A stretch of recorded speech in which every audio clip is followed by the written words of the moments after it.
All right, Claude, find a role for my Uber covered call and my Fidelity CSV DTE of 365 or more and show results in browser. So Claude's going to go out, find my Fidelity CSV export, find the Uber transactions in it, and find the open covered call, and then show us the results in a browser tab. And he's doing this all through the skill I've set up, which calls into the CLI from the Stockpile option scanner. He is thinking. See, he's calling the CLI here. He's done. So let's see what he found. So currently Uber's almost 71. That's today. So my role that he found was a 120 call on June 18th, and the buyback was 1 cent. So here are the strikes he found with those DTEs, the best ones. He ranks them by IV plus PP. But I'm thinking, that's maybe a little too far out. Let's see if we can find something maybe not that far in the future. Let's make the DTE only 200 to 400. All right, he's done again. So now we got the DTE of 200 to 400. And he's finding these strikes and these net credits. But these strikes are kind of too close to the current price of Uber for my liking. So I'm going to say look for some higher strikes. Those strikes are a little too close for comfort.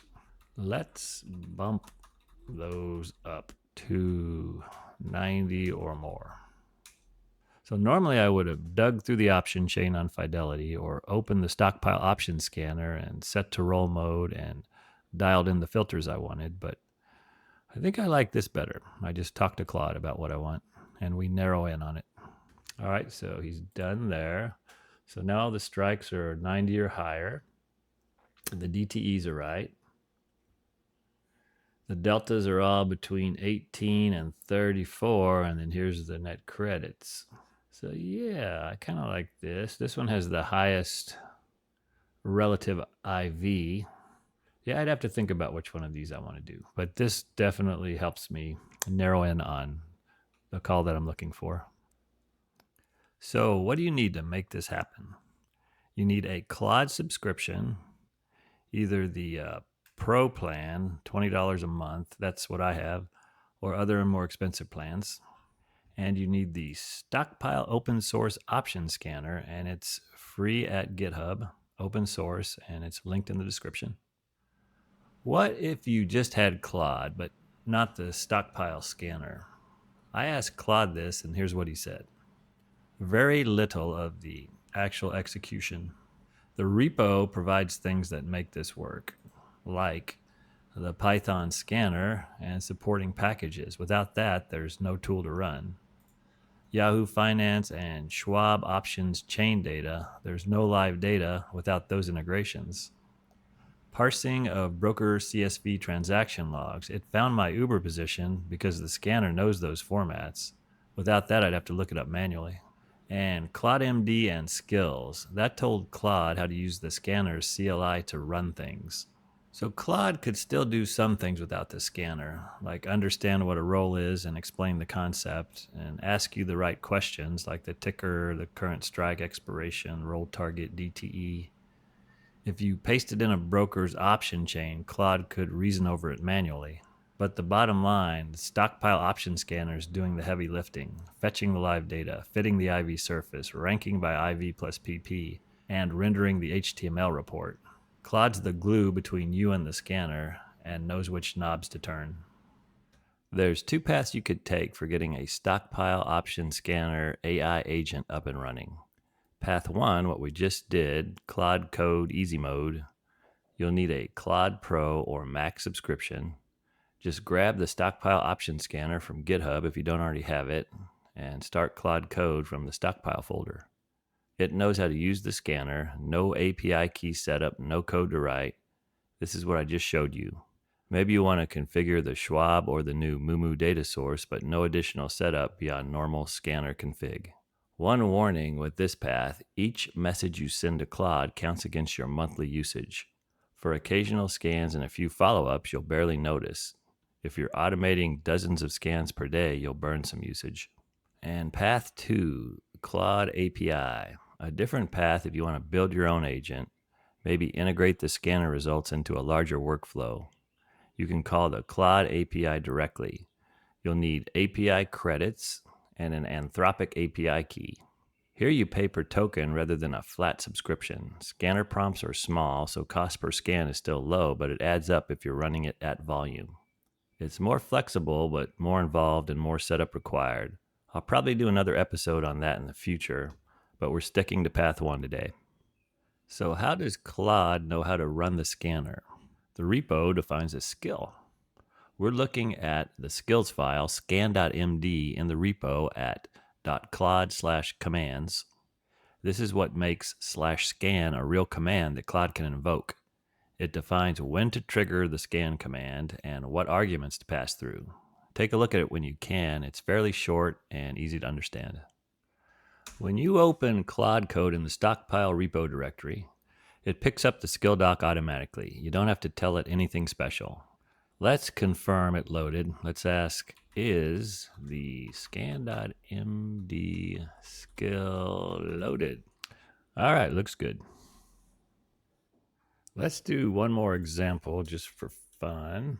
I'll do one of my small caps in my Robinhood IRA account. I've got the prompt ready to copy paste. I'm considering rolling EverQuote, symbol ever.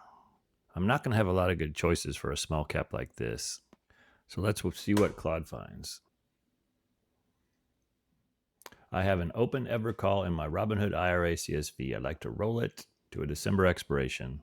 My only filter is OI, needs to be 1 or more. All right, see what he found. Open in browser. Show all strikes in chain, even if they have no OI or volume. So I'm looking for a 30 strike. All right, see what it found now. See, here's the one I'm interested in, actually. There has been some volume today, surprisingly. So if I were to consider this one, the last trade was at 120. The ask and the bid are, so I'd probably set my limit price maybe at 125 and not expect it to execute, but maybe it would. So the lesson learned is Claude's not going to do exactly what maybe you want on the first prompt, so just keep talking with him and eventually you will get there. The HTML reports we've been viewing are saved in the Stockpile Option Scanner output folder if you'd like to see them again later. The CLI flags related to these reports are the browser flag, which saves the report and opens it in your default browser immediately. That's the one we've been using in the demo. And then there's also an HTML flag. It saves the report without opening it, useful if you're running a script or automation and don't want the browser popping up. If you want to run scans directly from the CLI, here's an example. The agent flag is useful if you're building a custom AI agent. It bundles the flags your agent needs, JSON output, no color codes, no interactive prompts, no progress bars.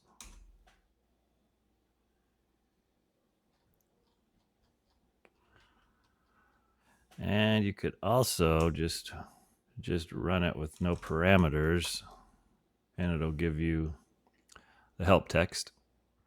And here's the HTML report it just generated. We had to load it in the browser ourselves since we didn't use the browser flag, but it's got our parameters, min IO of 200, min volume of 100, current price of Apple. Let me know in the comments if you prefer the scanner UI or asking Claude to help you find the right option to buy or sell. Check out the Stockpile Discord.